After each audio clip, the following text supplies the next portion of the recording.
I love architecture. I've had an absolutely blessed career. In his 30 years as an architect, Rex Holbein has designed million-dollar homes and won numerous awards for his work. I'm one of those fortunate people that found a work that was their passion. The passion and skill haven't changed. It's his life that's taken on a new path into the world of the homeless.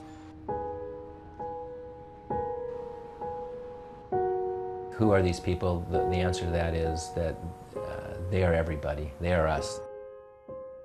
I'll bet we can get one on Homeless in Seattle. Through personal experience and social media, Holbein is bringing awareness to the human side of the homeless, who they are and how they got there. And in the process, the public gets a chance to reach out too. This is not the issue of homelessness. You know, this is about a person, an individual, one human being that is suffering. And what can we do for that one person in service to that person? Holbein's journey began on an early morning about 4 years ago as he biked to his Fremont office. When he arrived, he saw a man with a blanket over his head sleeping on a cart.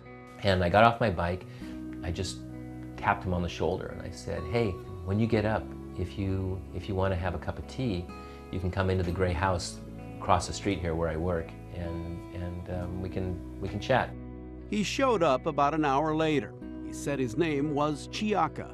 After a cup of tea, he told Holbein he'd like to share a story from a children's book he was writing. He reaches into his coat pocket and he pulls out this big wad of about 25 pages of 8.5 by 11 with small print, and I'm just thinking, oh, God, I'm going to be here for an hour and a half listening to this. Instead of reading the story, Chiaka starts performing it, singing and dancing.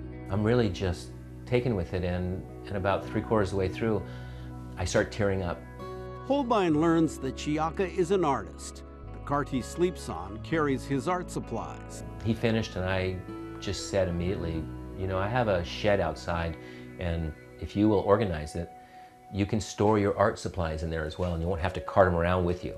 And then I kind of blurted out what I really wanted to say right at the first, but I was too afraid to, and that was that you can sleep there too, right? And it was a big thing to say because like hearing myself say it, I instantly realized, you know, I was taking on something maybe bigger than I understood.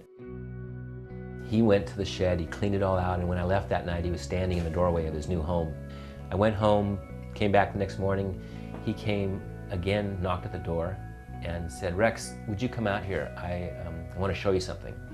He had made this about a 7-foot tall by 3.5, 4-foot wide painting of this lioness goddess woman that was gorgeous.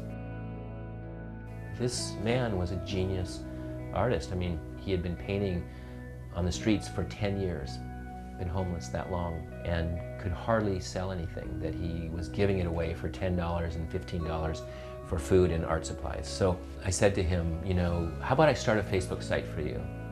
We'll name it Chiaka, and we'll see if we can get a following going, maybe some commissions. Immediately, people started commenting. They started saying, wow, these paintings are incredible. Could I get one? How do you get one? And a woman in Bellevue bought one for $350, and he got 2 more commissions, and things were really just moving along. But then one morning, a Facebook comment is posted about Chiaka from a young woman in Pittsburgh. Oh my God, I think I just found our father. And then right then following, comments from his mother and his sisters saying, Chiaka, we love you, please come home, get in touch with us, along with the phone number. Holbein learns that Chiaka hasn't seen his family in 10 years. Chiaka explains to me that he left because his mental illnesses, you know, his bipolar, his anger management, his depression, all of that worried him about his daughters, and he couldn't cope with it all, so he left. The next day, Holbein drove Chiaka to the airport so he could reunite with his family. It was an emotional goodbye. Still, the homeless artist left an indelible influence on his friend, the architect.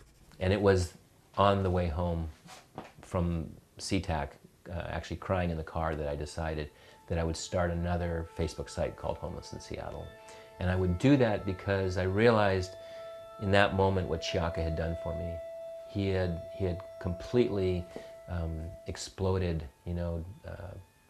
torn apart the negative stereotype against homelessness.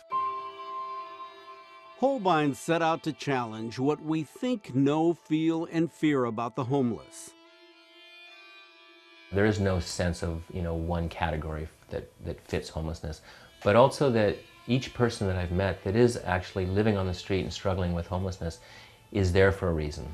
This kind of mythical thought that they chose or somehow are living this life by their own decision, is completely false. Through the Homeless in Seattle site, Holbein posted black and white photographs of the homeless with details about their background, their challenges, hopes, and needs.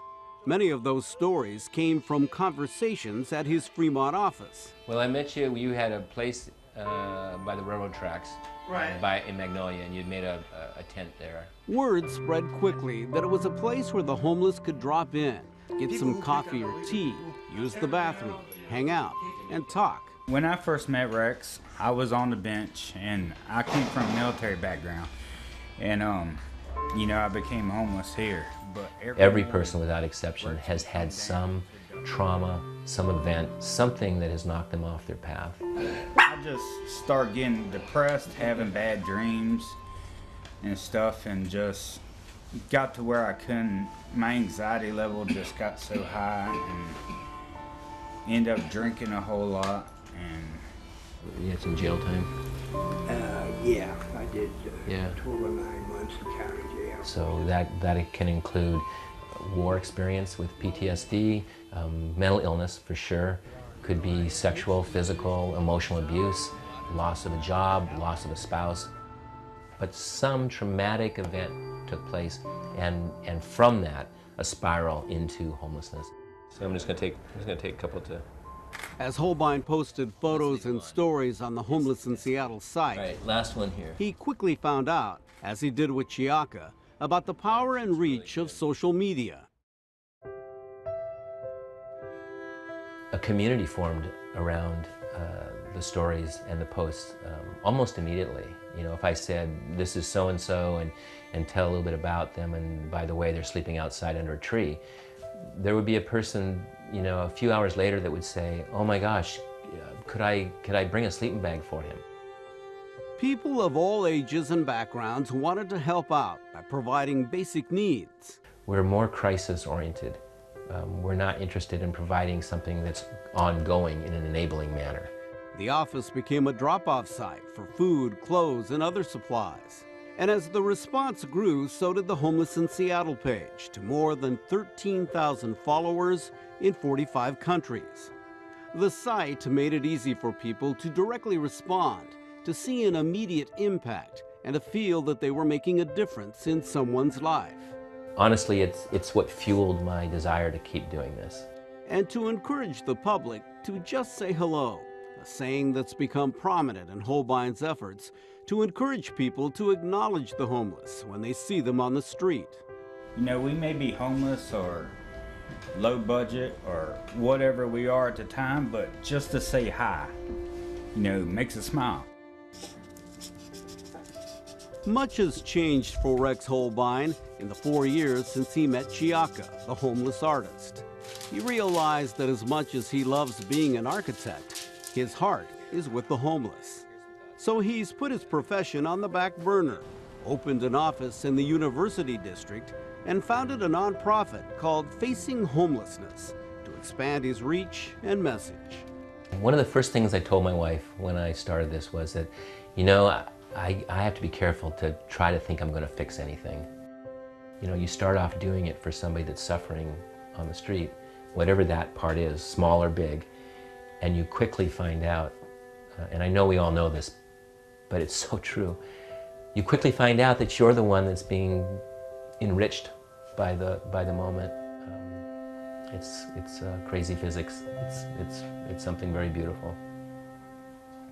Yeah.